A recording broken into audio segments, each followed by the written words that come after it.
አንድ ሰው ንስሐ አባት ሌላ ሀገር ቢይዝ ንስሐ አባቱ ያሉበትን ሀገር ለቆ ሌላ ሀገር ደግሞ ቢሄድ ያለበት አሁን ያለበት ሀገር ላይ ካህን እያለ ለቀድሞ ንስሐ አባቱ በስልክ መናዘዝ በደብዳቤ መናዘዝ አይችልም። ለምን? አንድ ሰው መግቦቱን የሚያገኘው ካለበት አጥቢያ ቤተክርስቲያን ነውና ማለት ነው። ካለበት አጥቢያ ቤተክርስቲያን ነው። ጎንደር ያለ ሰው ጎንደር ካለ ካህኑ ነው መግቦቱን የሚያገኝ። ባህር ዳር ወይም ደግሞ ጅማ ከሄደ ሊያገኝ የሚችለው እዚያ ካለው ካህን ነው ሊያገኝ የሚችለው ማለት ነው። ስለዚህ እዚያ ያሉት ካህን አባቱ የሚሆኑት እዚህ ሲመጣ ነው።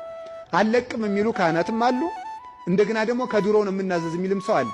ማንም ሰው በየሄደበት ከተማ 7 ቀን ቢሆን ያለ ንስሐ አባት ማደር አይችልም። በየሄደበት ከተማ ንስሐ አባት ያስፈልገዋል። 7 ቀን ቆይቶ ለመምጣትም ንስሐ አባት ያስፈልገዋል ማለት ነው።